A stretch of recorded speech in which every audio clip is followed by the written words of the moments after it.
75 సంవత్సరాలప్పుడు అబ్రాహాముని పిలిచాడు. పిలిచి, నేను చూపించే దేశానికి వెళ్ళు, అక్కడ నిన్ను ఆశీర్వదిస్తాను అన్నాడు.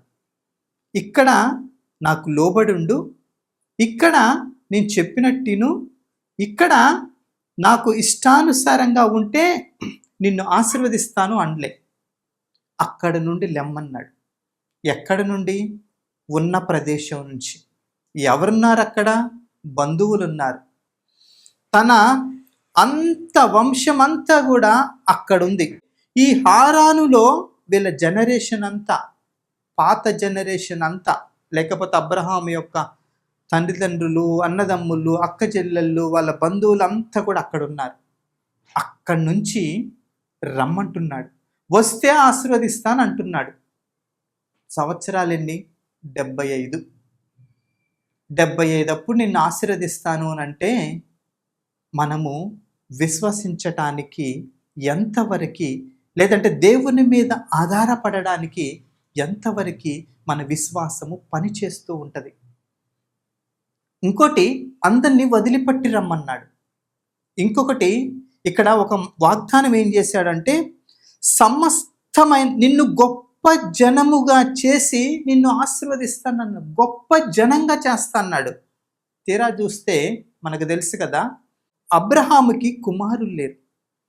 గొప్ప జనముగా చేస్తాను, ఇక్కడి నుంచి రా అంటే, అరే నాకు పిల్లలే లేరు, పోనీ నేను అక్కడికి వస్తాను, అక్కడికి వస్తే గొప్ప జనముగా ఎట్లా చేస్తావు?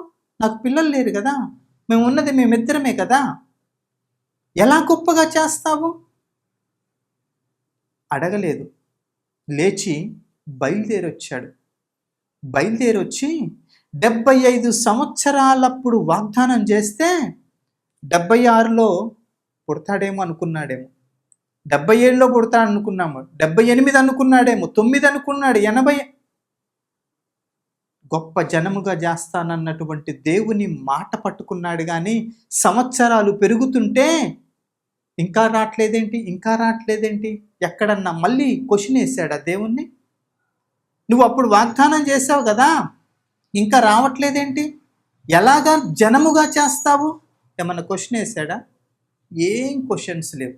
ఒకటే, వాగ్దానము చేసిన వాడు నమ్మదగిన వాడు అనుకొని బయలుదేరి వచ్చేసాడు. వచ్చేసిన తర్వాత ఆదికాండము 21వ అధ్యాయంలో చూస్తే, 21:5లో చూస్తే, అబ్రహాము కుమారుడైన ఇస్సాకు అతనికి పుట్టినప్పుడు అతడు 100 ఏండ్ల వాడు.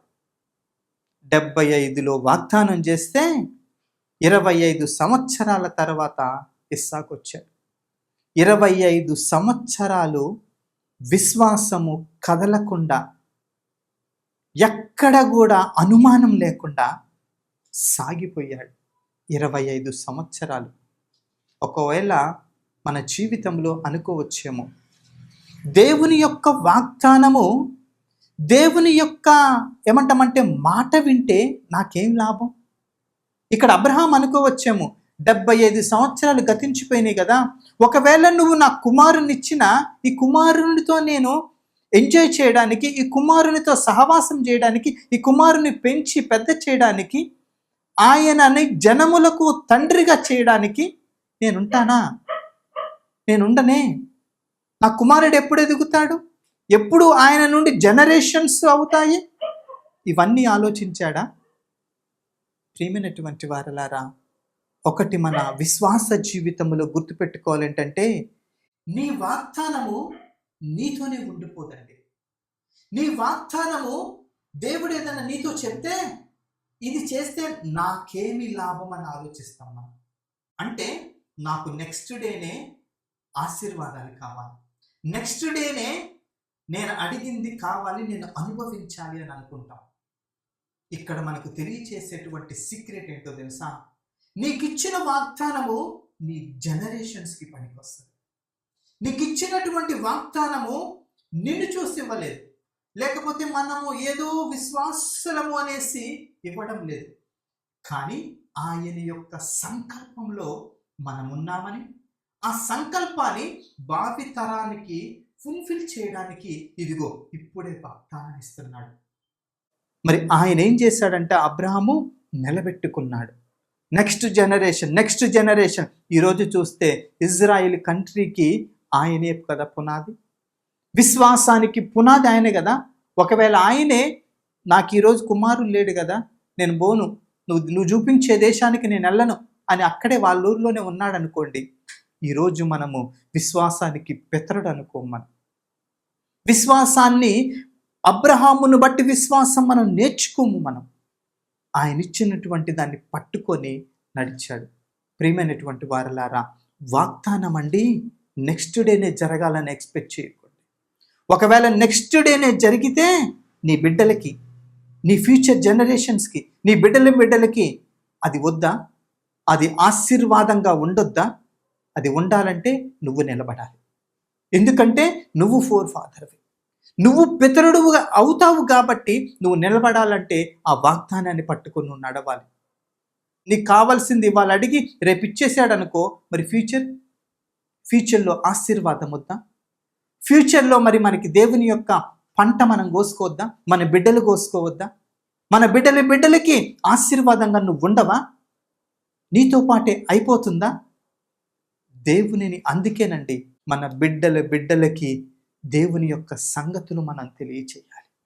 ఆనాడు ఇశ్రాయేలు చెప్పింది అది. అందుకనే వాళ్ళ జనరేషన్స్ మారినప్పటికీ కూడా ఏమంటున్నారంటే, మా పూర్వీకులు మాకు పంచిచ్చారు, అది మా పూర్వీకులు చెప్పారు, మా పూర్వీకులు ఆరాధించారు, మా పూర్వీకులు ఇలా చేశారు. సమరయ స్త్రీ కూడా అదే చెప్తుంది కదా, అదిగో అప్పుడు మా వాళ్ళు చెప్పారు, అప్పుడు చెప్పిన దాన్ని మేము ఇంకా నమ్ముతున్నాం అంటారు. మరి నువ్వు నీ జనరేషన్స్కి నమ్మగలిగేలా మనం విశ్వాసాన్ని కాపాడుకుంటున్నామా లేదా పరిశీలించుకోవాలని ఆశపడుతూ ఉన్నామండి.